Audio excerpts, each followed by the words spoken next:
হরে কৃষ্ণ। ধন্যবাদ যারা জয়েন করেছেন আমাদের উইকলি সাপ্তাহিক শ্রীমদ্ ভাগবতম ক্লাসে। আমরা প্রথম স্কন্ধের পঞ্চদশ অধ্যায়ে আছি। আজকে মনে হয় আমরা 13 নম্বর শ্লোক থেকে পড়বো, রাইট? কারণ মনে আছে কত নম্বর শ্লোক পর্যন্ত পড়েছিলাম? 12 নম্বর পর্যন্ত মনে হয় পড়েছিলাম আমার এখানে যা লেখা আছে। আজকে 13 নম্বর শ্লোক থেকে পড়বো। তো উম, প্রথমে আমরা জয় রাধা মাধব মঙ্গলাচরণ দিয়ে শুরু করছি। জয় রাধা মাধব কুঞ্জ বিহারী, জয় রাধা মাধব কুঞ্জ বিহারী, জয় গোপীজন বল্লভ গিরিবরধারী, জয় গোপীজন বল্লভ গিরিবরধারী, যশোদানন্দন ব্রজজন রঞ্জন, যশোদানন্দন ব্রজজন রঞ্জন, যমুনা তীরাবনচারী,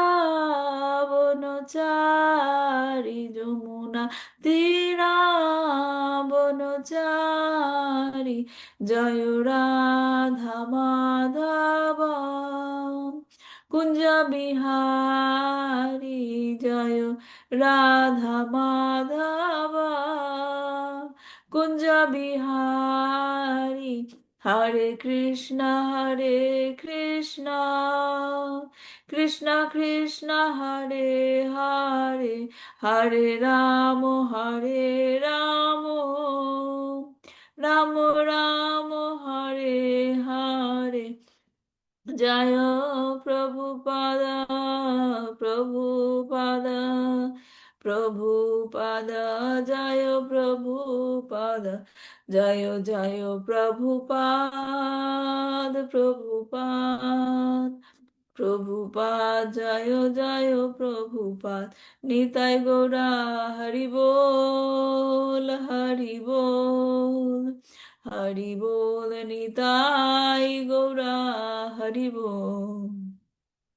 ওম অজ্ঞানতিমিরন্ধস্য জ্ঞানাঞ্জনশলাকয়া চক্ষুর্মৃतं येन তস্मै শ্রীগুরুবে নমঃ। শ্রীচৈতন্যমনোভীষ্টं স্থাপিतं যেন ভূতলে স্বয়ং রূপः কदा मह्यं ददाति स्वपदान्तिकं। वन्देऽहं श्रीगुरु श्रीयुतपदकमलं श्रीगुरुन् वैष्णवांश्च श्रीरूपं साग्रजातं सहगण रघुनाथान्वितं तं सजीवं সাদ্বৈতং সাবধূতং পরিজনসহিতং কৃষ্ণ চৈতন্য দেবং শ্রী রাধা কৃষ্ণ পাদান সহগণ ললিতা শ্রী বিশাখান্বিতাংশ্চ। হে কৃষ্ণ করুণা সিন্ধু দীনবন্ধু জগৎপতে, গোপেশ গোপিকা কান্ত রাধা কান্ত নমস্তুতে। তপ্ত কাঞ্চন গৌরাঙ্গী শ্রী রাধে বৃন্দাবনেশ্বরী, বৃষভানুসুতে দেবী প্রণমামি হরিপ্রিয়ে। বাঞ্ছাকল্পতরুভশ্চ কৃপা সিন্ধুভ্যেব চ পতিতানাং পাবনেভ্यो বৈষ্ণবেভ্यो নমো নমঃ। নমোऽয়ং বিষ্ণুপাদায় কৃষ্ণপ্রস্থায় ভূতলে শ্রীমতে ভক্তিবেদান্ত স্বামিনিতি নামিনে। নমস্তে সরস্বতী দেবে গৌরবাণী প্রচারিণে, নির্বিশেষ শূন্যবাদী পাশ্চাত্য দেশতারিণে। জয় শ্রীকৃষ্ণ চৈতন্য প্রভু নিত্যানন্দ, শ্রী অদ্বৈত গদাধর শ্রীবাসাদি গৌরভক্তবৃন্দ। হরে কৃষ্ণ কৃষ্ণ কৃষ্ণ হরে হরে, হরে রাম রাম রাম হরে হরে। নারায়ণং নমস্কৃত্যং নরং চৈব নরোত্তমো দেবীং সরস্বতীং ব্যাসং ততো জয়মুদিরয়ে। শ্রীমন্তং স কথা কৃষ্ণ পূর্ণশ্রবণ কীর্তন, হৃদয়ন্তস্থ হি অভদ্রাণি বিধুনতি সুরিসতম। নষ্টপ্রায়েষু অভদ্রেষু নিত্যং ভাগবত সেবয়া, ভগবতীর উত্তম শ্লোকে ভক্তির্ভবতি নৈষ্ঠিকী। ওম নমো ভগবতে বাসুদেবায়, ওম নমো ভগবতে বাসুদেবায়, ওম নমো ভগবতে বাসুদেবায়। শ্রীমদ্ ভাগবতম কি জয়, শিল প্রভুপাদ কি জয়, নিতাই গৌর প্রেমানন্দে। হরি হরি ওম। ওকে, আমি তাহলে প্রশ্নগুলি দিয়ে শুরু করি।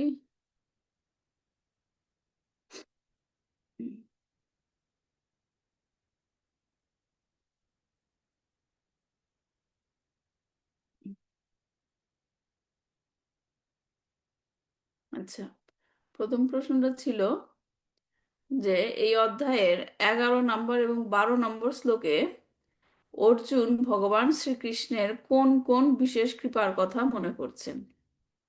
11 নম্বর এবং 12 নম্বর শ্লোকে কে বলতে চান বলেন।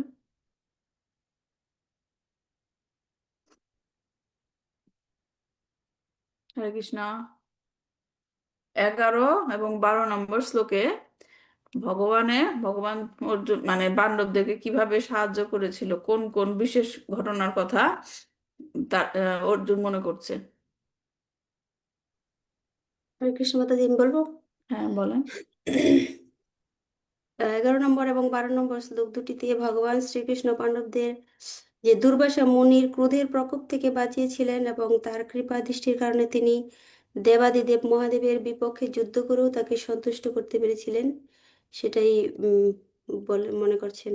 হুম, এই দুইটা ঘটনার কথা 11 নম্বর এবং 12 নম্বর শ্লোকে বলা হয়েছে। ঠিক আছে, ধন্যবাদ মাতাজি। তারপর হচ্ছে 2 নম্বর প্রশ্নটা ছিল পাণ্ডবদের বনবাসকালে কে দুর্বাসা মুনিকে তাদের কাছে পাঠিয়েছিল, কি উদ্দেশ্য ছিল? মাধবী মাতাজি বলেন।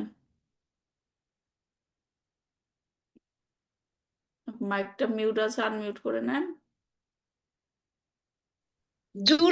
দুর্যোধন দুর্যোধন হ্যাঁ, দুর্যোধন পাঠিয়েছিল, কিন্তু উদ্দেশ্য কি ছিল?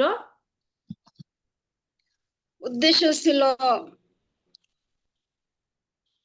বলেন, কিসের সুন্দর জন্য? করে হ্যাঁ বলেন, যা মনে আছে বলেন। দুর্বাসা মুনি কেন পাঠিয়েছিল দুর্যোধন পাণ্ডবদের কাছে?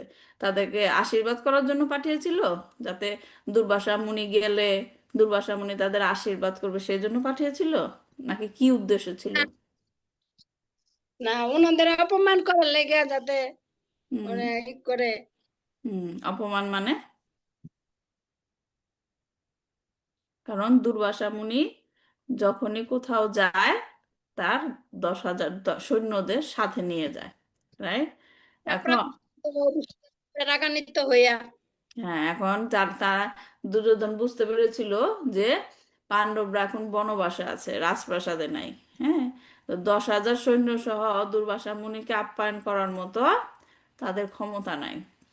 হ্যাঁ, আর যদি দুর্বাসা মুনি সেরকম আপ্যায়িত না হয় তাদের দ্বারা, কারোর দ্বারা আর কি, তখন কি দুর্বাসা মুনি ক্রোধ হয় অনেক, এবং সে ক্রোধের বশে অভিশাপ দেয়। হ্যাঁ, তো দুর্যোধনের মনেরই ছিল যে পাণ্ডবদের কাছে গেলে পাণ্ডবরা তাদেরকে, তার সৈন্য সহ তাকে ভালো মতো অভ্যর্থনা বা আপ্যায়ন করতে পারবে না, তখন কি করবে? পাণ্ডবদেরকে উনি তাদের রাগান্বিত অভিশাপ হয়ে করবে। অভিশাপ দিবে। হ্যাঁ, এটি ছিল শব্দ মনের মনের অভিসন্ধি দুর্যোধনের।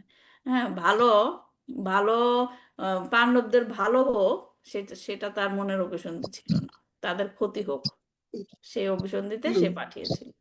বুঝতে পেরেছেন মাধব? আমি বুঝতে পারছি মাধবী মাতা যে আপনার মনে আছে, কিন্তু গুছিয়ে বলতে পারছিলেন না। হ্যাঁ, এটাই তো বলতে চেয়েছিলেন। হ্যাঁ, ঠিক আছে। তারপর 3 নম্বর প্রশ্নটা ছিল দুর্বাসা মুনি পাণ্ডবদের গৃহে পদার্পণ করা কালে পাণ্ডবেরা কোন সমস্যার সম্মুখীন হয়েছিল? সাউন্ড কমে গেছে কে? রিসিভ হয়েছে নাকি? অর্চনা মাতাজি বলেন। হরে কৃষ্ণ মাতাজি, ধন্যবাদ, প্রণাম। প্রণাম।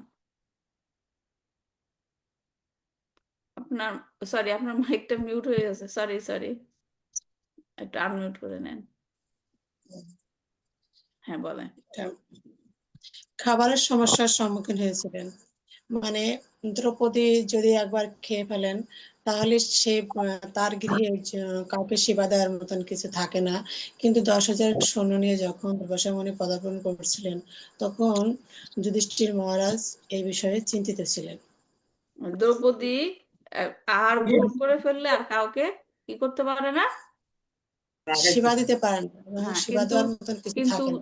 দ্রৌপদী যদি না প্রসাদ গ্রহণ না করে ফেলতো তাহলে কি পারতো?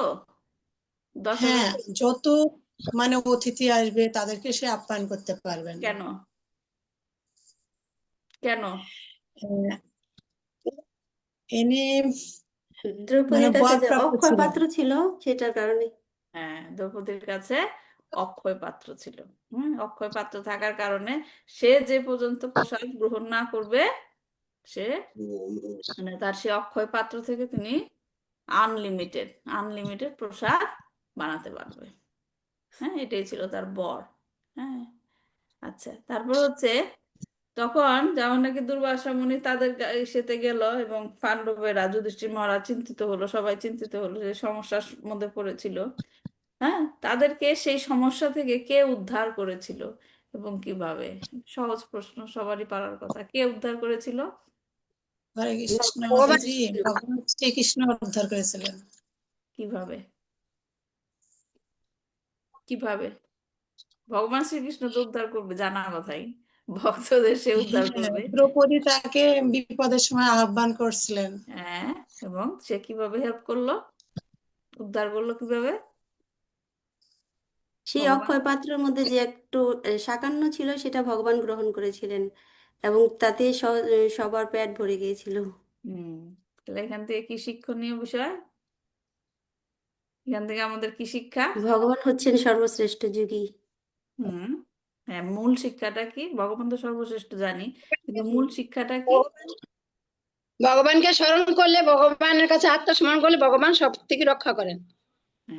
হ্যাঁ, সেটাও আছে, কিন্তু মানে বিশেষত্বটা কি? ভগবান সাকান্ন গ্রহণ করলো, তারপর সে সমস্যার সমাধান হলো। তার মানে এখান থেকে কি শিক্ষা? শিল প্রভুপাদ বলেছে তাৎপর্যে লাস্টের দিকে,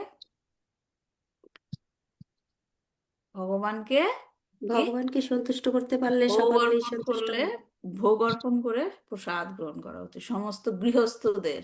গৃহস্থদের জন্য, গৃহস্থ মানে কি সবার জন্য এটা শিক্ষা। সব কিছু ভগবান কি যদি ওই সাকান্ন না পেতো, সে কি ক্ষুধার্ত থাকতো? না, ভগবান হচ্ছে কি সব কিছুর মালিক, রাইট? সব কিছুর মালিক।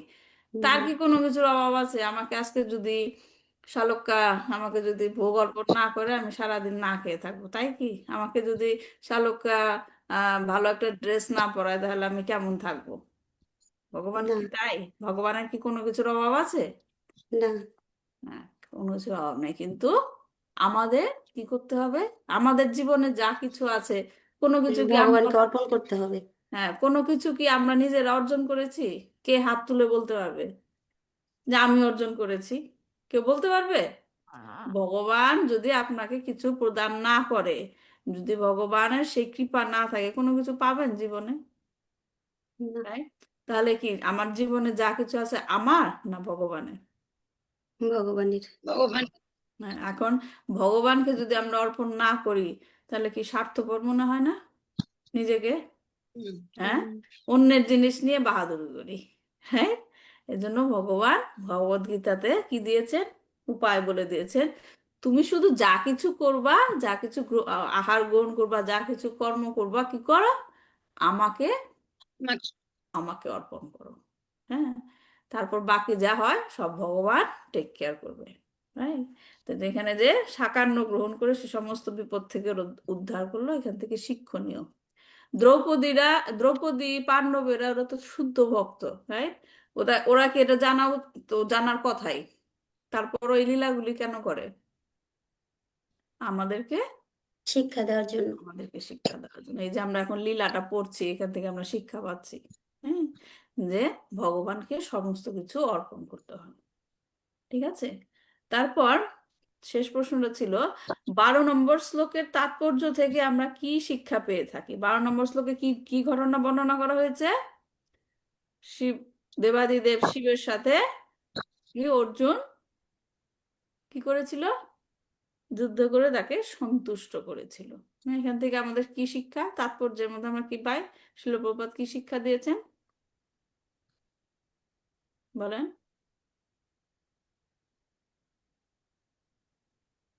কি শিক্ষাটা পাই? যে প্রথম যে শিক্ষাটা শিল প্রভুপাদ লিখেছেন, ভগবানের ভক্তরা জানেন কিভাবে দেবতাদের সম্মান প্রদর্শন করতে হয়, কিন্তু দেব দেবীদের ভক্তরা কখনো কখনো মূর্খতাবশত পরম পুরুষোত্তম ভগবানকে কি বলে? তাদের উপাস্য দেবতাদের থেকে শ্রেষ্ঠ মনে নাও করতে পারে, কিন্তু যিনি ভগবানের সমর্পিত হয়েছেন, ভগবানে যিনি সমর্পিত হয়েছেন, তিনি ভগবানের সমস্ত ভক্তদের প্রতি কি সম্মান প্রদর্শন করে, সম্মান প্রদর্শন করে। হ্যাঁ, দেবদেবীদেরকে অপমান করা, হেনস্থা করা ভগবানের ভক্তরা করে না, কারণ তারা বুঝতে পারে তারাও হচ্ছে ভগবানের কি বলেন, ভক্ত। ভক্ত সেবক। রাইট? এর জন্য তারা কি করে না, তাদেরকে হেনস্থা করে না বা অপমান করে না। তারপর আরো লিখেছিল শিল প্রভুপাদ যে সমস্ত পুণ্যের কর্মের ফল ক্ষয় হয়ে গেলে যে সবাই যে স্বর্গে যেতে চায়, কিন্তু সেখানে গিয়েও যদি, সেখানেও যদি যায়, সেখান থেকে আবার কাকে ফিরে আসতে হবে। হ্যাঁ, তো এখানে আমরা তাৎপর্য পড়বো, সেখান থেকে শিল প্রভুপাদ আমাদেরকে কি শিখাতে চেয়েছেন সেগুলো আমাদেরকে শিখতে হবে। রাইট? হ্যাঁ, শিল প্রভুপাদের তাৎপর্য পড়া মানে কি, শিল প্রভুপাদ আমাদের সামনে আমাদেরকে বুঝাচ্ছেন জিনিসগুলো। রাইট? এর জন্য তাৎপর্য পড়ে আমরা সেখান থেকে কি শিক্ষা পাই সেগুলাকে গ্রহণ করতে হবে। ঠিক আছে, তাহলে আমরা 13 নম্বর শ্লোক থেকে পড়ি আজকে। একটু শেয়ার করছি,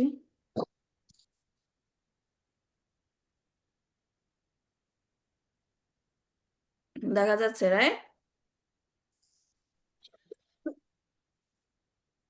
হুম, 13 নম্বর দেখা যাচ্ছে। শ্লোক। হ্যাঁ, তত্রৈব মে বিহরত ভুজদন্বা যুগম গান্ডীব লক্ষণম রাতিবধায় দেবা সেন্দা শ্রিতা যদনুভাবিত আজমির তেনাহমদ্যমূষিত পুরুষেণ ভুম্নাম। তখন আবার আরেকটা ঘটনার কথা মনে করছে যে যখন আমি অতিথি রূপে কয়েকদিনের জন্য স্বর্গলোকে অবস্থান করছিলাম, তখন দেবরাজ ইন্দ্র সহ সমস্ত দেবতারা নিবাত কবচ নামক এক অসুরকে সংহার করার জন্য গান্ডীবধারী, গান্ডীব কি, গান্ডীব কিসের নাম, গান্ডীব কিসের হরে নাম কৃষ্ণ জান? মাতে, দণ্ডবত ধনু, প্রণাম মাতে। ধনুবান। তনু কার ধনুক? অর্জুনের। অর্জুনের। অর্জুনের হ্যাঁ, গান্ডীব। গান্ডীবধারী আমার বাহু যুগলের আশ্রয় গ্রহণ করেছিলেন। হে আজমির রাজবংশের বংশধর, এখন আমি পরম পুরুষোত্তম ভগবানকে হারিয়েছি, যার প্রভাবে আমি এত শক্তিশালী হয়েছিলাম। এখানে কি বলছে, অতিথি রূপে তিনি কয়েকজনের জন্য স্বর্গলোকে গিয়েছিলেন। হ্যাঁ, এর আগের শ্লোকে আমরা পড়েছিলাম যে ভগবান অর্জুনকে এমন ভাবে হেল্প করছিল যে সশরীরে তিনি স্বর্গলোকে পর্যন্ত গিয়েছিলেন। হ্যাঁ, সাধারণত কি স্বর্গলোকে কারা যায় দেহ ত্যাগ করার পর, রাইট? কিন্তু অর্জুন শ্রীকৃষ্ণের কৃপার প্রভাবে তিনি সশরীরে স্বর্গলোকে যাওয়ার যেতে পেরেছিলেন আর কি। হ্যাঁ, তো সেইখানে গিয়ে তিনি কি করেছিলেন, যখন তিনি কিছুদিন অবস্থান করছিলেন, কখন গিয়েছিলেন অর্জুন স্বর্গলোকে কেউ জানেন? যখন নাকি তারা কি কুরুক্ষেত্রের যুদ্ধের জন্য প্রিপারেশন নিচ্ছিল, ভগবান তাদেরকে বলছিল যে এই বনবাস হয়েছে, এই বনবাসের সময়টা কাজে লাগাও। হ্যাঁ, তখন বিভিন্ন ধরনের অস্ত্র সংগ্রহ করেছিল অর্জুন, এবং সে এই স্বর্গলোকে গিয়েছিল দেবরাজ ইন্দ্রর কাছ থেকে কি অস্ত্র পাওয়ার জন্য। হ্যাঁ, তো সেইখানে কিছুদিন অবস্থানের সময় স্বর্গলোকে যে নিবাত কবচ নামক এক অসুর আক্রমণ করেছিল, তাদেরকে এই গান্ডীবধারী অর্জুন কি করেছিল, উদ্ধার করেছিল। এবং অর্জুন সেটা মনে করার চেষ্টা করছে যে এগুলো যে হয়েছিল, যে এত শক্তিশালী আমি ছিলাম, সেটা কি ভগবান শ্রীকৃষ্ণের কৃপার ফলে। তাৎপর্য বলছি, শিল প্রভুপাদের তাৎপর্য, শিল প্রভুপাদ কি যায়, স্বর্গের দেবতারা অবশ্যই অধিক বুদ্ধিমান, শক্তিশালী এবং সুন্দর, কিন্তু তা সত্ত্বেও তাদের অর্জুনের সাহায্য গ্রহণ করতে হয়েছিল। তার কারণ ধনুক, কারণ তার ধনুক গান্ডীব ভগবানের কৃপায় বিশেষ শক্তির দ্বারা আবিষ্ট ছিল। পরমেশ্বর ভগবান সর্বশক্তিমান, এবং তার কৃপায় তার শুদ্ধ ভক্তেরা তার ইচ্ছানুসারে অসীম শক্তির অধিকারী হতে পারেন। কিন্তু ভগবান যখন তার শক্তি সংবরণ করেন, তখন ভগবানের ইচ্ছায় তিনি সম্পূর্ণরূপে শক্তিহীন হয়ে পড়েন। দেখেন দেখেন যে আমরা আমাদের কি সাময়িক শক্তি নিয়ে ভগবানের আমাদেরকে দেয়, কিন্তু সেই সাময়িক শক্তি বা ক্ষমতা বা ইন্টেলিজেন্স, হ্যাঁ, সেটা নিয়ে কি করি? অহংকার করি, বড়াই করি, রাইট? কিন্তু এখানে শিল প্রভুপাদ কি বলছেন যে যখন আমাদের মধ্যে সেগুলো প্রকাশিত হয়, সেটা কিসের জন্য হয়? ভগবানের কৃপার ফলে। যখন ভগবানের আবার ইচ্ছা হবে, সেগুলো সে নিয়ে নিবে। হ্যাঁ, তাহলে কি সেগুলো আমাদের অর্জন? না, ভগবানের কৃপার ফলে আমরা প্রাপ্ত হই। যখন ভগবানের আবার ইচ্ছা হয় বিশেষ কোনো কার্য করার জন্য, ভগবান আমাদেরকে বিশেষ বিশেষ শক্তি প্রদান করে, এবং সেই শক্তি সেই কার্য সম্পাদন হয়ে গেলে সেই শক্তি আবার তিনি ফিরিয়ে নেন, রাইট? আমরা এর আগে উদাহরণ দিয়ে বুঝিয়েছিলাম, যেটা গৌরাঙ্গ দর্শন প্রভু তার ক্লাসে বলেছিলেন। কার কার কথা, কার উদাহরণ দিয়েছিল? যে শক্তি দিয়েছিল, হ্যাঁ, আবার বলেছিল যে এখন তোমার এটা দরকার নাই তোমার। মানে আমাদের এখান থেকে শিক্ষা হলো কি, কখনো কখনো আমরা অনেক বড় সেবা পেতে পারি ভগবানকে সেবা করার জন্য, যখন ভগবান চাইছেন তুমি আমার জন্য এই সেবাটা করো। কিন্তু আবার যখন ভগবান চাইবেন না, তখন কি হবে? আমরা সেই সেবাটা থেকে অন্য সেবা, ছোট সেবা, ছোট কোনো সেবা পাবো, রাইট? মনে নাই কারোর? উদাহরণটা কার উদাহরণ দিয়েছিলাম? হনুমানের উদাহরণ দিয়েছিলাম।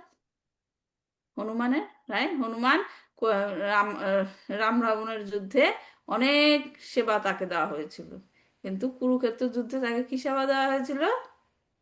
পতাকার উপরে। পতাকার পতাকার উপরে। মধ্যে ছিলেন, তুমি শুধু ধ্বজের মধ্যে। পতাকার মধ্যে বসে থাকো। হ্যাঁ, নাহলে কুরুক্ষেত্রের যে বিশাল বাহিনী হনুমানের কাছে কিছুই না, রাইট? হনুমান একাই সব কি করে দিত? সে যুদ্ধ জয় করে ফেলতো।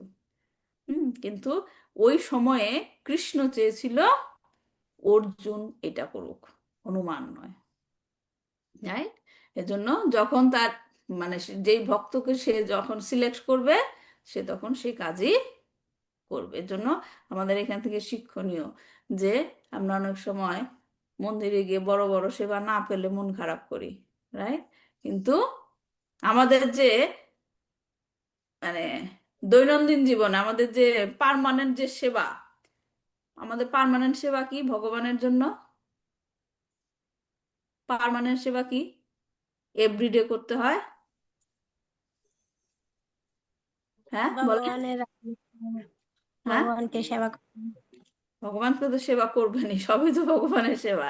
কিন্তু কোন দুইটি বিশেষ সেবা আমাদের কাছে কেউ নিতে পারবে না? আমাদেরকে নিত্য নিত্য সেবা, যেটা আমাদের প্রত্যেক দিন করতে হয়, কি সেবা? জপ করা। ভগবানের হ্যাঁ, ভগবানের জন্য ভোগ রান্না করা, হ্যাঁ, সেটাও সেটাও ভোগ রান্না করার থেকেও যেটা নাকি দরকারি হচ্ছে কি, শ্রীমদ্ জপ ভাগবত করা। পাঠ করা। ভগবদ গীতা পাঠ করা। হ্যাঁ, ভাগবত গীতা, এগুলা কেউ এসে আপনার কাছ থেকে কেড়ে নিতে পারবে? মন্দিরে গিয়ে অথরিটি অনেক সময় আপনাকে এই সেবা দিবে না, এই সেবা দিবে না, তারা আবার অনেক সময় পাফ টাফ হয়, রাইট? হুম, যে ওরে এই সেবা দেবো না, ওনাকে দাও। হুম, কিন্তু তারা তারাও একটা, হ্যাঁ, মানে কি বলবো, যে অহংকারের মধ্যে থাকে যে আমি সেবা না দিলে সে সেবা পাবে না। কিন্তু কেউ কি কে কিছু করতে পারে, কারো কিছু কন্ট্রোল? এটা হচ্ছে ভগবানের ইচ্ছা। হ্যাঁ, ভগবানের ইচ্ছায় সে কারোর জন্য, যেমন ধরেন মাতাজিরা অনেক সময় আহ, মানে শরীরের সমস্যা হলে সেবা করতে পারে না, কিন্তু সেবার কি কোনো লিমিটেশন আছে? সেবার কোনো লিমিটেশন আছে? হ্যাঁ, যে কোনো সেবা, মালা করা, মালা চ্যান্টিং করা, ভাগবত গীতা পাঠ করা, ভাগবতম পাঠ করা, এখানে কোনো রেস্ট্রিকশন নেই। হ্যাঁ, সদা সর্বদা কৃষ্ণের সেবায় নিযুক্ত থাকা যায়। হুম, তো এই জিনিসগুলা আমাদের শিক্ষণীয়, যেটা বলে যে আমার জন্য ভগবান যে সেবাটা নির্দিষ্ট করেছে সেটাই করব। হ্যাঁ, অনেক সময় সব ফ্যামিলিতেও দেখেন মারা যখন নাকি যে কারোর জন্য কোনো কিছু করতে চায় ভালোবেসে, সন্তানদের জন্য, কিন্তু তাদের আদৌ দরকার আছে কিনা, কোনো কিছু যদি উপরি করতে যায়, অনেক সময় কি হয়? তুমি এটা করলে কেন? আমি কি চেয়েছিলাম? হয় না এরকম? কারোকে যদি আমি, শুধু সন্তানের কথা না, কাউকে যদি আপনি উপরি সাহায্য করতে চান, অনেক সময় সেটা তাদের জন্য কি হয়? বদার ফিল হয়, রাইট? যতটুক দরকার ততটুক করা। হ্যাঁ, ঠিক সেই রকম ভগবান, তাকে আমি সেবা করব কতটুক সে চাইছেন সেটা তার উপর নির্ভর, আমার উপর না। রাইট? যতটুকু আমাদের জন্য অ্যালট করেছেন, যতটুকু তিনি চাইছেন আমাদের কাছ থেকে, ততটুকুই আমরা করতে পারবো। কিন্তু চ্যান্টিং, জপ করা, ভগবানের নাম জপ করা, ভগবানের নাম কীর্তন করা, এগুলাতে কোনো রেস্ট্রিকশন নাই, যত ইচ্ছা করো। তো এটাই হচ্ছে আমাদেরকে বুঝতে হবে যে আমরা ভাগ্য, যে চৈতন্য মহাপ্রভুর কৃপাতে, শিল প্রভুপাদের কৃপাতে আমরা সব সময় এগুলো করে ভগবানের সেবায় নিজেকে নিয়োজিত রাখতে পারি। ঠিক না? হুম। আচ্ছা, ঠিক আছে। তারপর 14 নম্বর শ্লোকটা কি? যথান্ধব কুরু বলাৎ ভীমনন্ত পার মেকো রথেন ততরে হর্মতির্যৎ সত্যম প্রত্যাহিতং বহু ধনঞ্জয় ময়া পরেশাং তেজাস্পদ মণিময়ঞ্চরিতং শিরভ্যম। তারপর দেখেন, কুরুক্ষেত্রের যুদ্ধের কথা চলে আসলো। কৌরবদের সামরিক শক্তি ছিল বহু অজেয় অজেয় প্রাণী সমন্বিত সমুদ্রের মতো, এবং তার ফলে তা ছিল দূরতিক্রম্য। কিন্তু তার সাথে বন্ধুত্বের ফলে, কার সাথে? শ্রীকৃষ্ণের সাথে। তার সাথে বন্ধুত্বের ফলে আমি রথারূঢ় হয়ে তা অতিক্রম করতে সক্ষম হয়েছিলাম, এবং তারই কৃপার প্রভাবে আমি গোধন ফিরিয়ে আনতে এবং সমস্ত তেজের উৎস স্বরূপ বহু রাজাদের মণিময় শিরভূষণ বলপূর্বক সংগ্রহ করতে সক্ষম হয়েছিলাম। এখানে দুইটা দুইটা সময়ের কথা বলা হয়েছে। প্রথম দিকে একটা কথা বলা হয়েছে হচ্ছে কুরুক্ষেত্রের যুদ্ধের কথা, এবং তারপর একটা অন্য অন্য একটা সময়ের কথা, যেটা ছিল প্রপাত তাৎপর্যে বলবে। কৌরবদের পক্ষে ভীষ্ম, দ্রোণ, কৃপ, কর্ণ প্রমুখ বহু মহান সেনানায়ক ছিলেন। ভীষ্মদেব কে ছিল? আমি জানি সবাই জানেন, তারপর একটু জিজ্ঞাসা করছি, ভীষ্মদেব কে ছিল? শান্তনুর ছেলে, হ্যাঁ, হস্তিনাপুরের হ্যাঁ। পাণ্ডবদের কি ছিল? পিতামহ জ্যাঠামা, হ্যাঁ, দাদু দাদু। Great great great grandfather, right? প্রপিতামহ। হুম। ও পিতামহ, হ্যাঁ। ধন্যবাদ মাতাজি, আমি ভুলে গেছিলাম বাংলা টার্মটা। ভীষ্মদেব ছিল তাদের পিতামহ। দ্রোণ কে ছিল? গুরু। কাদের অস্ত্রগুরু দ্রোণ। কাদের পাণ্ডবদের কাদের কাদের অস্ত্রগুরু। গুরু ছিল? পাণ্ডবদের কৌরবদের অস্ত্রগুরু। বোধ সবারই কিন্তু ছিল, পাণ্ডবদেরও ছিল, কৌরব- কৌরবদেরও ছিল। হুম হুম। কৌরবদের কৃপ কে ছিল? কৃপ। কৃপাচার্য যে বলে, কৃপাচার্য।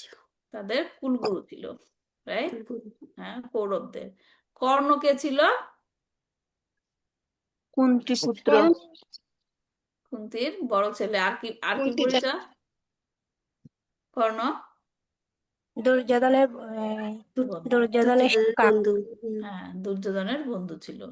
হ্যাঁ, হ্যাঁ, প্রমুখ বহু মহান সেনানায়ক ছিলেন, এবং তাদের সামরিক শক্তি ছিল মহাসমুদ্রের মতোই দূরতিক্রম্য।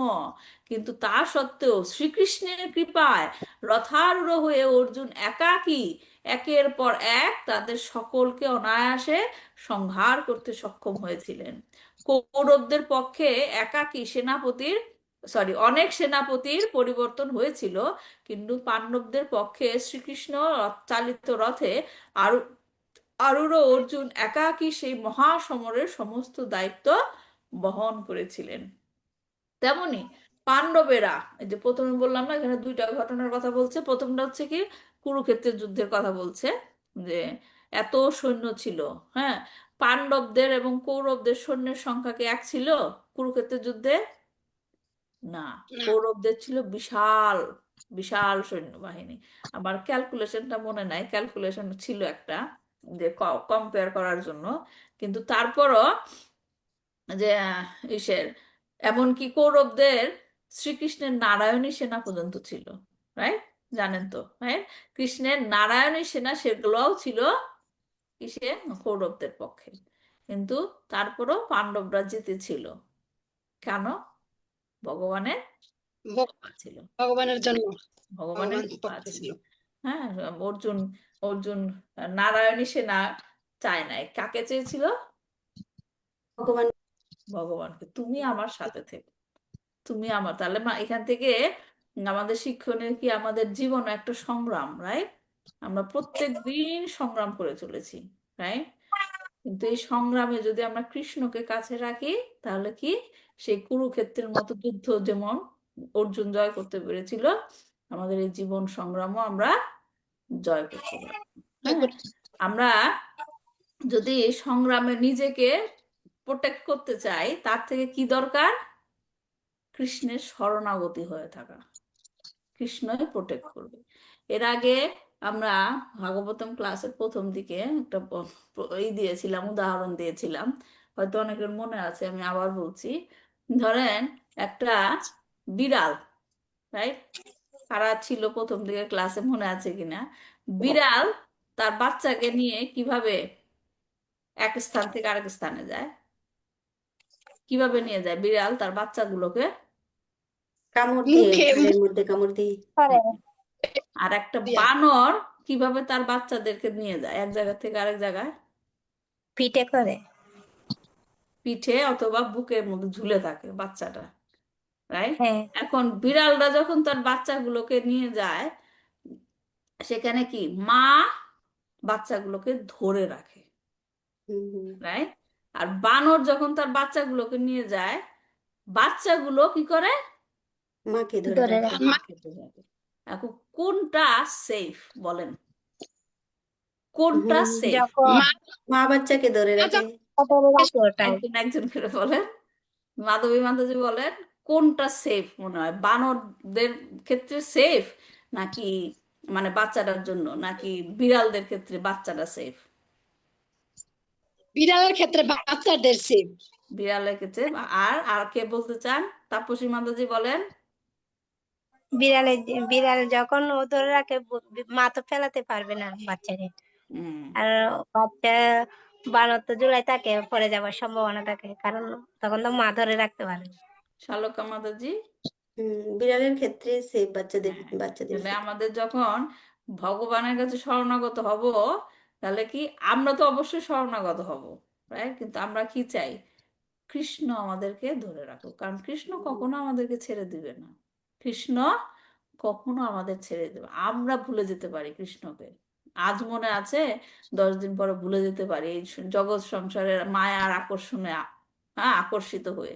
কিন্তু কৃষ্ণ কখনো আমাদের ভুলবে না, কখনো ভুলবে না। এজন্য আমরা নিজেকে প্রোটেক্ট করার চাইতে কি চাইবো? কৃষ্ণ তুমি আমাকে প্রোটেক্ট করে রাখো, তুমি আমাকে প্রোটেক্ট করে রাখো। আমার শুধু কাজ তোমার শ্রীচরণে এসেছি, তুমি শুধু আমাকে তোমার শ্রীচরণে রেখে দাও, আমি যেন এই শ্রীচরণ থেকে বিচ্যুত না হই। না, আচ্ছা, তারপর কি পরেরটা বলছে যে, এখানে যে বলেছিল যে তারই কৃপার প্রভাবে আমি গোধন ফিরিয়ে আনতে সমর্থ হয়েছিলাম। এখানে গোধনের কথা বলা হবে কি? তেমনি পাণ্ডবেরা যখন বিরাট রাজার প্রাসাদে অজ্ঞাতভাবে বাস করছিলেন, তখন কৌরবেরা বিরাট রাজার সঙ্গে কলহ করে তার বিশাল গোধন অপহরণ করার চেষ্টা করেন। তারা যখন গোধন চুরি করে নিয়ে যাচ্ছিল, তখন ছদ্মবেশী অর্জুন তাদের সঙ্গে যুদ্ধ করে বিরাট রাজার গোধন রক্ষা করেন এবং সমস্ত রাজাদের মণিময় মুকুট বলপূর্বক গ্রহণ করেন। শ্রীকৃষ্ণের কৃপা আর প্রভাবে যে তা সম্ভব হয়েছিল, সে কথা অর্জুন স্মরণ করেছিলেন। অজ্ঞাতবাস কখন হয়েছিল? 12 বছর পর। হ্যাঁ, অজ্ঞাতবাস মানে কি? মানে গোপনে গোপন থাকা। কি গোপন থাকা? মানে ওই যে ওনারা নিজে থেকে, মানে অন্যের থেকে লুকায় রাখবো নিজেদের, যাতে না দেখতে, ওনাদের না দেখতে পায়। সেটা অজ্ঞাতবাস মানে? অজ্ঞাতবাস মানে কি? লুকায় রাখা মানে কি? তার মানে তারা কোথাও বেরোতে পারবে না, কিন্তু তারা কি বের হয়নি? হয়েছিল তো, বের না? হয়েছিল ছদ্মবেশে। হ্যাঁ, মানে তার মানে তাহলে দূর অজ্ঞাতবাস মানেটা কি? নিজের পরিচয় গোপন রাখা। হ্যাঁ, যে পরিচয় যেন কারো কাছে প্রকাশ না পায়, কেউ যেন আমাকে না চিনতে পারে যে আমি ভীম, কেউ যেন আমাকে না চিনতে পারে আমি অর্জুন। অর্জুন। হ্যাঁ, নিশ্চয় জানেন তারা কোথায় ছিল? বিরাট রাজার প্রাসাদে, রাইট? রাজ্যে হ্যাঁ, এবং সেখানে পাণ্ডব সহ দ্রৌপদীও ছিল, রাইট? হ্যাঁ তাদের কি কি হ্যাঁ পরিচয় ছিল? কি কি পরিচয় তারা ছিল সেখানে? যুধিষ্ঠির কিরকম অর্জুন ভাবে ছিল? হ্যাঁ, যুধিষ্ঠির ছিল অর্জুন মেয়ে মহারাজের সাথে। হ্যাঁ, মহারাজের সাথে ছিল, আর হ্যাঁ, একজন অর্জুন সভাসদ। ছিল হ্যাঁ, সভাসদ, এবং তার সাথে কি পাশা খেলতো, রাইট? রাজার সাথে সময় কাটাতো। আর অর্জুন ছিল কিরকম? কি কি পরিচয়ে? ও, মেয়ের মহারাজের পরিচয় মেয়ে, যুধিষ্ঠিরের নাম কি ছিল? নবাব। যুধিষ্ঠিরের নাম কি ছিল? এটা তো মনে নাই। ওটা তো কঙ্ক। মনে নেই মাথায়। কঙ্ক। হ্যাঁ, আচ্ছা। আর অর্জুন কিরকম ছিল? অর্জুন মহারাজের মেয়ে কন্যাকে নৃত্য শিখাতো। কি নাম ছিল? বৃহন্নলা ছিল মনে হয় মাতাজি। বৃহন্নলা। বৃহন্নলা। ভীম কিরকম ছিল? কি পরিচয় ছিল ভীম? ভীম কি কাজ করতো সেখানে? ভীমের সাথে কি রন্ধন সব? ভীমের সাথে, রন্ধন সময় হ্যাঁ, কৃষক। রন্ধন। হ্যাঁ, সে রান্না বান্না করতো। এবং ভীমের নাম কি ছিল? তিনি ছিলেন রাধুনী এবং তার নাম ছিল বল্লভ। হ্যাঁ, আর নকুল কি ছিল? ঘোড়ার রক্ষক হিসেবে ছিল। হ্যাঁ, নকুল আর সহদেব, তারা আহ ঘোড়ার রক্ষণাবেক্ষণ করতো এবং গোমাতাদের রক্ষণাবেক্ষণ করতো। দ্রৌপদী কি নামে ছিল? দ্রৌপদী কি করতো? দ্রৌপদী দ্রৌপদী রানীর হলেন রানীর রানীর দাসী দাস। হিসেবে থাকতো। এবং তার নাম কি ছিল? সাইরন্ধি। সাইরন্ধি। তো তখন যখন নাকি তারা সেখানে ছিল, তখন এখানে থেকে দেখেন আরেকটা জিনিস শিক্ষার আছে, যে তখন আহ দুর্যোধন দুর্যোধনের নেতৃত্বে কৌরবরা সে বিরাট রাজার প্রাসাদে আক্রমণ করেছিল। হ্যাঁ, উদ্দেশ্য কি ছিল? কারণ ওদের যে 12 বছর বনবাস ছিল, রাইট? 12 বছর বনবাস, 1 বছর অজ্ঞাতবাস। কিন্তু সেখানে আবার কন্ডিশন ছিল, যদি অজ্ঞাতবাসের মধ্যে আমরা তোমাদেরকে ধরে ফেলতে পারি যে তোমরাই পঞ্চপাণ্ডব, তাহলে আবার কি হবে? 12 বছর আবার হবে। আবার 12 বছর। তার 12 মানে ওই 1 বছর দুর্যোধন আর শান্তিতে ছিল না, সে তার সময় কাটতোই শুধু কি পাণ্ডবদের আমি খুঁজে বের করব। তো বছর তাদের মধ্যে একটা আশঙ্কা জেগেছিল কোনোভাবে, যে তারা বিরাট রাজ্যে আছে। তখন সেখানে গিয়ে তারা হামলা করেছিল, যাতে কারণ পাণ্ডবরা যদি সেখানে থাকে তারা কোনো অন্যায় প্রশ্রয় দিবে না, তাই তারা নিশ্চয়ই বিরাট রাজাকে হেল্প করবে, এবং তারা যখন যুদ্ধ করতে আসবে তাদেরকে আমরা ধরে ফেলবো, এবং আবার ধরে 12 বছর শুরু হবে। কিন্তু পাণ্ডবেরা কি করেছিল? অর্জুন সেখানে সে বৃহন্নলা রূপে তাদেরকে পরাস্ত করেছিল, যুদ্ধ করে বৃহন্নলা রূপে। হুম।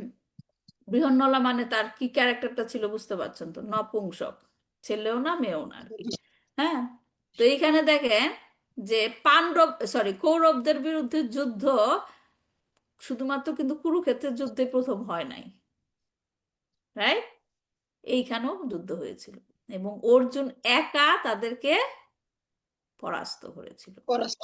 হ্যাঁ, তার মানে দেখেন এখান থেকে আরেকটা জিনিস আমরা বুঝতে পারি, যে অর্জুন যে কুরুক্ষেত্রের যুদ্ধে গিয়ে এত বিশাল সৈন্য বা তাদের পরিবার পরিজনদের দেখে মহান্বিত হয়েছিল যে আমি যুদ্ধ করব না, কিন্তু সে তো আগেও তাদের সাথে যুদ্ধ করেছিল, রাইট? এটা তো নতুন কিছু না, তার আগেও সে কৌরবদের সাথে যুদ্ধ করেছিল। কিন্তু সেইখানে গিয়ে তার এই মনের মধ্যে দ্বন্দ্ব সৃষ্টি হলো কেন কুরুক্ষেত্রের যুদ্ধে? কেন হলো? আমার প্রশ্নটা বুঝতে পেরেছেন?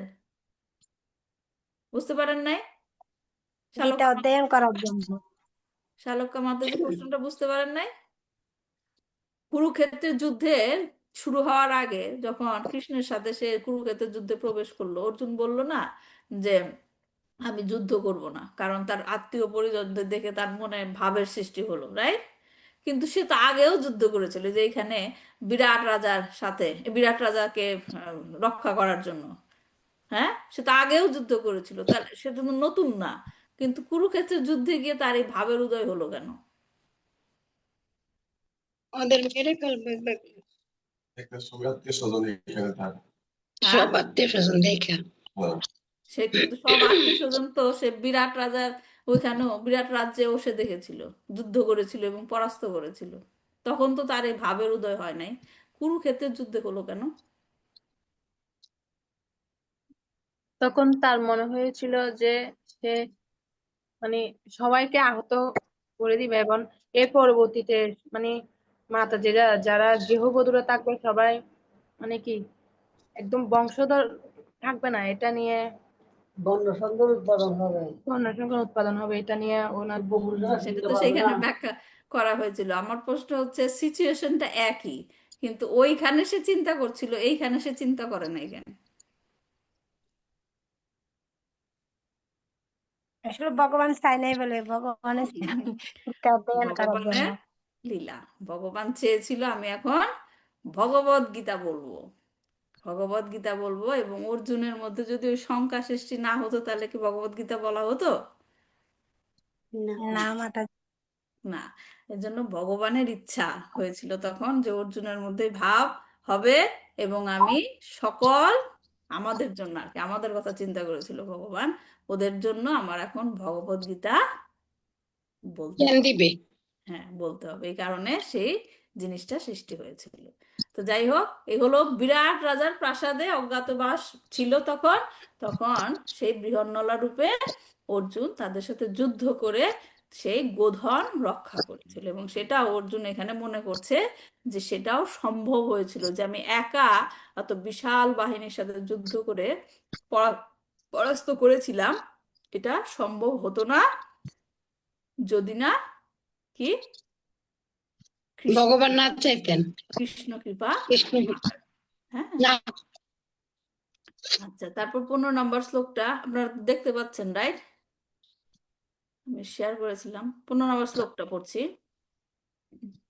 যো ভীষ্ম কর্ণ গুরু শল্য চমু সদ্রভ্য রাজন্য বর্জ রথম মণ্ডল মণ্ডিতাশু অগ্রে চর মম বিভো রথ যুত পানা মায়ুর মনাংশি চদৃশা সহ অজাচ্ছ। তিনি তাদের আয়ু হরণ করে নিয়েছিলেন, এবং তিনি যুদ্ধক্ষেত্রে ভীষ্ম, কর্ণ, দ্রোণাচার্য, শল্য প্রমুখ কৌরব রাজন্য বর্গের দ্বারা রচিত বিপুল সৈন্যসজ্জা থেকে মনোবল ও ওজ হরণ করেছিলেন। তাদের আয়োজন এবং দক্ষতা অপর্যাপ্ত ছিল, কিন্তু তিনি, মানে শ্রীকৃষ্ণের কথা বলা হচ্ছে, রথ অগ্রভাগে চালনা করার সময়ে এই সমস্ত কার্য সম্পাদন করেছিলেন। হ্যাঁ, তাহলে কি বলা হচ্ছে এখানে? যে তিনি তাদের আয়ু হরণ করেছিলেন। পরমেশ্বর ভগবান কি করে, যে যুদ্ধক্ষেত্রে কুরুক্ষেত্রের যুদ্ধে অর্জুনকে কি বলেছিল, যে অর্জুন তুমি ভেবো না যে তুমি এদেরকে না মারলে এরা বেঁচে থাকবে, এরা আমার দ্বারা আগেই মৃত মেরে হয়েছে। রেখেছি আমি। হ্যাঁ, আমার দ্বারা আগেই তারা মৃত হয়েছে, এখন তুমি মাত্র কি হও? উপলক্ষ হও মাত্র। উপলক্ষ হও। তোমার তুমি মাত্র উপলক্ষ হও। হ্যাঁ, এখানে থেকে একটা আমাদের শিক্ষা, মানে ভগবত গীতা থেকে আমাদের ইনস্ট্রাকশন, যে আমরা অনেক সময় নিজের মতো নিজের প্ল্যান মতো কাজ করতে চাই, তাই, কিন্তু আমরা যা যা করছি আমাদের জীবনে, যা যা ঘটছে, সবকিছু কি হচ্ছে? কৃষ্ণের কৃষ্ণের ইচ্ছায়। কৃষ্ণের প্ল্যান মতো। প্রাণ, হ্যাঁ, হুম। আমরা যা করছি, যে আমরা এখানে যে ভাগবতম পড়ছি, হ্যাঁ, সেটা কি আমি পরিচালনা করছি? বলতে পারেন ভগবান। মাতাজি প্রত্যেক সপ্তাহে ক্লাস দেন, তার মানে মাতাজি করে, এটা কি আমি করছি? না, এটা ভগবানের ভগবানই ইচ্ছা চাচ্ছে ছিল। তাই। ভগবানের ইচ্ছা যে ওরা একসাথে বসে ভাগবতম পড়বে। হ্যাঁ, এখন আমরা সবাই এটা শুধুমাত্র এই প্ল্যানের উপলক্ষ হয়ে যাবে। উপলক্ষ। তিনি যখন আবার চাইবেন যে বন্ধ হয়ে যাবে, আমরা হয়তো বা করতে পারবো না, কিন্তু তিনি যতক্ষণ চাইছেন আমরা, দেখেন, সমস্ত বাধা বিপত্তির মধ্যে দিয়েও আমরা করে যেতে পারছি। তাহলে আমাদের কি করা উচিত? ভগবানের শরণে গিয়ে শুধু প্রার্থনা করা উচিত, আমাদের তুমি শুধু এই ক্ষমতাটা দাও যেন আমরা এই সেবাটা কন্টিনিউ করতে পারি। তুমি যেন সন্তুষ্ট হয়ে আমাদেরকে কৃপা করো। তাই তো এখানে বলছেন যে আয়ু হরণ করে নিয়েছিলেন এবং তিনি যুদ্ধক্ষেত্রে ভীষ্ম, দ্রোণ, কর্ণ, দ্রোণাচার্য তাদেরকে বিপুল সৈন্যসজ্জা থেকে মনোবল ও ওজ হরণ করেছিলেন। শিল প্রভুপাদ কি বলছে দেখি তাৎপর্যে, পরমেশ্বর ভগবান শ্রীকৃষ্ণ পরমাত্মা রূপে জীবের হৃদয়ে বিস্তার করেন এবং তার থেকে সমস্ত জীবের স্মৃতি ও জ্ঞান উৎপন্ন এবং বিলুপ হয়। তিনি যখন আমাদের মধ্যে আমাদের মধ্যে জ্ঞান প্রদান করেন, আবার যখন ইচ্ছা হয় সেই জ্ঞান কি করেন? হরণ করে নেন। কি বলে এটা? দাদা আমি বুদ্ধির যোগান্তাম, আমি তোমাদেরকে বুদ্ধি দিব। হ্যাঁ, আর কি মাত্রা মাত্রা স্মৃতির জ্ঞানা অপহনম চ, আমি আবার সেই জ্ঞানকেও কি করতে পারি? তুলে নিতে পারি। এটার উদাহরণ কি আমরা দামোদর লীলা হয়তো জানি না আমি উল্লেখ করেছিলাম কিনা, যে দামোদর লীলা না, ঠিক গোবর্ধন লীলায়, গোবর্ধন লীলায় কে কৃষ্ণকে চ্যালেঞ্জ করেছিল? গোবর্ধন লীলায় কে কৃষ্ণকে চ্যালেঞ্জ করেছিল? ইন্দ্র। ইন্দ্র, দেবরাজ ইন্দ্র। দেবরাজ ইন্দ্র কি করেছিল? চ্যালেঞ্জ করেছিল। তার মানে কি, যখন কেউ ভগবানকে চ্যালেঞ্জ করে তখন কি তার মধ্যে বুদ্ধি থাকে?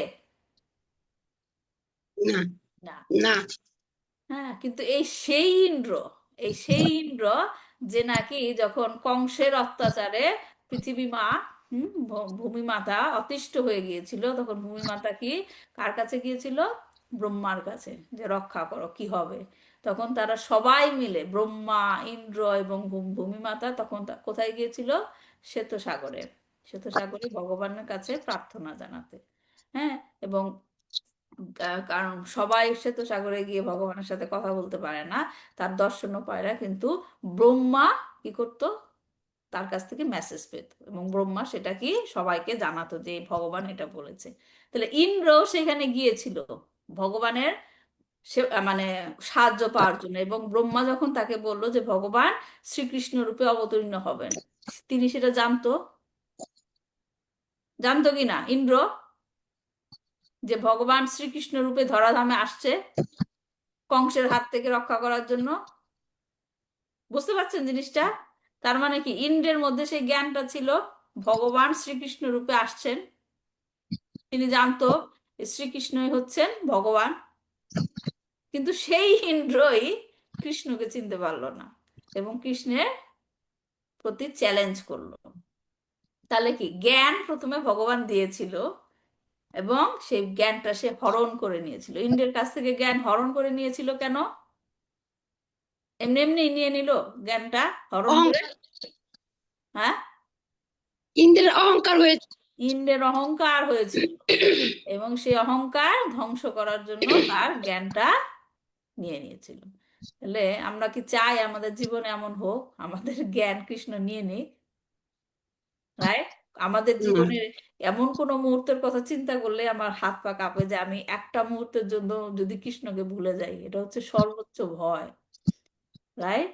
তো কৃষ্ণ ইচ্ছা ব্রহ্ম করলে, হ্যাঁ ব্রহ্মা তো করছিল, ব্রহ্মা তো জানছিল, তারপরে তো কৃষ্ণের চিন্তা হরণ হ্যাঁ করছিল। হ্যাঁ তাহলে এখন আমাদের জীবনে যেন ওই রকম মুহূর্ত কারণ না আসে যে কেউ কৃষ্ণকে ভুলে যাক। হ্যাঁ, এখন কৃষ্ণ সেই জ্ঞান কখন নিয়ে নিবে? যখন আমাদের যখন অহংকার হ্যাঁ, তাহলে অহংকার আমাদের জন্মায়। আমাদের কি তাহলে কি সাবধান থাকা দরকার, আমাদের মনে যেন কোনো অহংকারের সৃষ্টি, অহংকার না অহংকার, হিংসা, হ্যাঁ, এগুলো এগুলো যেখানে থাকে সেখানে কৃষ্ণ থাকে না। থাকে না। হ্যাঁ, এবং সেখানে থেকে কৃষ্ণ সেই জ্ঞানটা তুলে নেয়। এজন্য আমাদের করণীয় হচ্ছে আমাদের মধ্যে যেন অহংকারের সৃষ্টি না হয়, হিংসার সৃষ্টি না হয়। আচ্ছা, এইখানে এত আঁকিঝুঁকি কে করছে বুঝতে পারছি না। পরমেশ্বর ভগবান শ্রীকৃষ্ণ পরমাত্মা রূপে প্রতিটি জীবের হৃদয়ে নিজেকে বিস্তার করেন এবং তার থেকেই সমস্ত জীবের স্মৃতি এবং জ্ঞান উৎপন্ন ও বিলোপ হয়। তিনি সমস্ত বেদের জ্ঞাতব্য, সমস্ত বেদকর্তা এবং বেদ বেত্তা। পরমেশ্বর ভগবান জীবের আয়ু বর্ধিত করতে পারেন অথবা হ্রাস করতে পারেন। সেইভাবেই তিনি তার পরিকল্পনা অনুসারে কুরুক্ষেত্রের যুদ্ধ পরিচালনা করেছিলেন। তারই ইচ্ছা অনুসারে যুধিষ্ঠির মহারাজকে এই গ্রহলোকের সম্রাট রূপে প্রতিষ্ঠিত করার জন্য সেই যুদ্ধ সম্পাদিত হয়েছিল। সেই অপ্রাকৃত কার্য সাধন করার জন্য তিনি তার সর্বশক্তিমত্তার প্রভাবে বিরুদ্ধ পক্ষের সকলকে সংহার করেছিলেন। বিরুদ্ধ পক্ষ ভীষ্ম, দ্রোণ এবং শল্য আদি সেনাপতিদের তত্ত্বাবধানে বিশাল সামরিক শক্তির বলে বলীয়ান হয়েছিল এবং শ্রীকৃষ্ণের সহায়তা ব্যতীত অর্জুনের পক্ষে সেই যুদ্ধ করা সম্পূর্ণরূপে অসম্ভব ছিল। অর্জুনকে সাহায্য করার জন্য ভগবান নানা রকম কৌশল অবলম্বন করেছিলেন। আধুনিক যুদ্ধেও রাজপুরুষেরা এই সমস্ত কৌশলের আশ্রয় অবলম্বন করেন এবং তা সম্পাদিত হয় গুপ্তচর বৃত্তি, হ্যাঁ, থাকে না, এজেন্ট থাকে, হ্যাঁ, তারপর সামরিক কৌশল এবং রাজনৈতিক চাতুর্যপূর্ণ মতলবের দ্বারা, হ্যাঁ, পলিটিক্স। কিন্তু অর্জুন যেহেতু ছিলেন ভগবানের প্রিয় ভক্ত, তাই অর্জুনকে সে সমস্ত বিষয়ে উদ্বিগ্ন হতে না দিয়ে ভগবান নিজেই সেই সমস্ত কার্য সম্পাদন করেছিলেন। ভগবত ভক্তির অনুশীলনের ফলেই এইটি লাভ হয়। ভগবান ভক্তের সমস্ত দায়িত্ব গ্রহণ করেন। হ্যাঁ, আমাদের জীবনের যে উদ্বিগ্নতা, এংজাইটি, স্ট্রেস, হ্যাঁ, এগুলা কি ভগবানই টেক কেয়ার করবে যদি আমরা ভগবানের শ্রীচরণে আশ্রয় নেই। হ্যাঁ, কোন একটা জায়গায় পড়েছিলাম, বলেছিল যে ভগবানকে দেখাতে যেও না তোমার জীবনের কত সমস্যা আছে, ঠিক আছে, বরঞ্চ তোমার যে সমস্যাগুলি আছে তাকে দেখাও তুমি কার আশ্রয়ে আছো, সে হচ্ছে সর্বোত্তম। বোঝা গেছে কথাটা? কি বললাম? ভগবানের কাছে বলতে যেও না আমার জীবনের এত সমস্যা, এত সমস্যা, এত সমস্যা, রাইট? তার চেয়ে তোমার জীবনের যে সমস্যাগুলো আছে সেই সমস্যাগুলোকে দেখাও, দেখো শ্রীকৃষ্ণ কত বড়, আমি সেই শ্রীকৃষ্ণের শ্রীকৃষ্ণের শরণে আশ্রয় রয়েছি। আছি। হ্যাঁ, আমি সেই শ্রীকৃষ্ণের শরণে রয়েছি এবং সেই আমাকে সমস্যার সমাধান থেকে রক্ষা উদ্ধার করবে। করবেন। হ্যাঁ, মানে কি, সমস্যাকে দেখাতে যে কৃষ্ণকে দেখাতে যেও না তোমার জীবনের কত সমস্যা। হ্যাঁ, সমস্যাগুলিকে বলো যে আমি ভয় পাই না সেই সমস্যাকে, উদ্বিগ্নতাকে, স্ট্রেসকে, কারণ আমি শ্রীকৃষ্ণের চরণে রয়েছি, সেই আমাকে রক্ষা করবে। হ্যাঁ, আমি তোমাকে রক্ষা করতে, না, ভগবান বলেছেন ভগবদ গীতাতে, যোগক্ষেমম বহাম্যহম। তোমার মধ্যে যা কিছু আছে আমি সেটাকে রক্ষা করব এবং তোমার মধ্যে যা কিছু নাই আমি সেটা তোমাকে দিয়ে পূর্ণ করব। কোন কাজের জন্য? আমাদের জীবনের প্রধান লক্ষ্য কি? ভালো একটা চাকরি পাওয়া, ভালো একটা সার্টিফিকেট পাওয়া, অনেক পড়ালেখা করা। আমাদের জীবনের মূল লক্ষ্য কি? প্রত্যেকটা মানুষের জীবনের মূল লক্ষ্য কি? ভগবান প্রাপ্তি, ভগবানের চরণ প্রাপ্তি, ভগবানের ভক্তি যেন আমরা ভক্তি। পাই। চরণ প্রাপ্তি তো আরো দূর, হ্যাঁ, ভক্তিটা যেন পাই, ভগবানের ভক্তিটা যেন আমরা করতে পারি। হ্যাঁ, এবং সেটাই বলছে, সেই ভক্তি করতে গেলে তোমার মধ্যে যা আছে সেটাকে আমি সংরক্ষণ করব এবং সেই ভক্তি করতে গেলে তোমার মধ্যে যে জিনিসটার অভাব আছে আমি সেটাকে তোমাকে তোমাকে দিয়ে দেব। পূর্ণ করব। হ্যাঁ, কিন্তু আমাদের শুধু কি করতে হবে? আশ্রয় নিতে শরণাগত হবে, হতে হবে, শরণাগত হতে হবে। ভগবানের শ্রীচরণে আশ্রয় নিতে হবে, শুদ্ধ ভক্তের চরণে আশ্রয় নিতে হবে। হুম, কৃষ্ণ সে তোমার, কৃষ্ণ দিতে পারো, তোমারও শক্তি আছে। কার কথা বলা হচ্ছে? ওহে বৈষ্ণব বৈষ্ণব ঠাকুর। ঠাকুর। হুম, বৈষ্ণব ঠাকুর। হ্যাঁ, সে বৈষ্ণব বৈষ্ণব ঠাকুর। ঠাকুরের কাছে সারেন্ডার করতে হবে। সেই বৈষ্ণব ঠাকুরই কৃষ্ণের কাছে নিয়ে যাবে, কারণ সেই বৈষ্ণবের হৃদয়েই কৃষ্ণের ভগবানের বাস। বাস। আমরা চৈতন্য চরিতামৃত তো পড়ছি না এগুলা। হুম। হুম। তো ঠিক আছে, তাহলে আজকে এই পর্যন্তই রাখছি। নেক্সট উইক থেকে পরবর্তী শ্লোক থেকে পড়বো। কারো কোনো প্রশ্ন আছে?